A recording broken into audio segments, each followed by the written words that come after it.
Good afternoon, and thank goodness it's Friday. Nice weather for us today, but I am keeping an eye on things back to our west. Now, you can't see it here because it hasn't produced any rain yet, but our next storm system that's going to bring us some heavy rain tomorrow is currently in central Oklahoma and only just now maybe starting to produce a few light showers in parts of eastern Kansas at the moment. So that's what we're going to be watching here fairly closely, as we really do need the rain, but we could also have some thunderstorms with this storm system as well. Let's jump right in the futurecast. First, for this afternoon, we're going to notice clouds continuing to increase and temperatures climbing to around 60 degrees. Now, later tonight and overnight, I think we're largely going to be staying dry, maybe a couple of isolated showers, but most of the heavier rain and more organized activity is going to be holding off until the early morning hours around sunrise, and even then still holding off mostly until the afternoon. This is tomorrow morning at 9 o'clock. Temperatures in the upper 50s near 60 degrees. And notice as we head through the afternoon, we're going to see periodic showers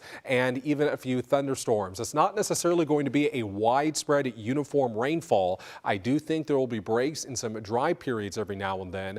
But as we have this very strong cold front begin to push through the area, that's when we should see more organized thunderstorms, particularly south of the western Kentucky and Bluegrass Parkway. So from Bardstown down towards Munfordville, including E-Town and towards the Campbellsville area, Taylor, Adair, and Greene counties, you could see some fairly heavy rainfall. All of us will see some pretty gusty winds tomorrow, up to about 30 miles per hour. But thankfully, our severe weather risk is very low, but temperatures are going to tumble on Sunday down into the 30s, likely by around the lunchtime hour, and getting colder from there as we head into our Sunday night, and Monday morning. But this rainfall would be beneficial for us. 3/4 of an inch to maybe an inch and a quarter around areas north of the Parkway. South of the parkways is where you could find an inch and a quarter up to 2 inches of rainfall, possibly even more because of some of those thunderstorms. So a very beneficial rainfall for us. Windy out there at the moment, but something your weather app will tell you is that severe weather is unlikely tomorrow.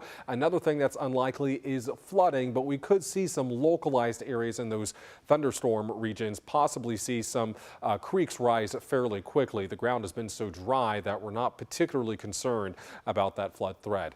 Lows for tonight as those showers move in, only cooling off into the middle 50s in the 7-day forecast. 49 and falling on Sunday after we reach 63 degrees for our high temperature tomorrow, 44 on Monday. Thankfully, next week is looking much quieter for us with a lot of sunshine and temperatures holding fairly steady near normal in the upper 40s to the low 50s.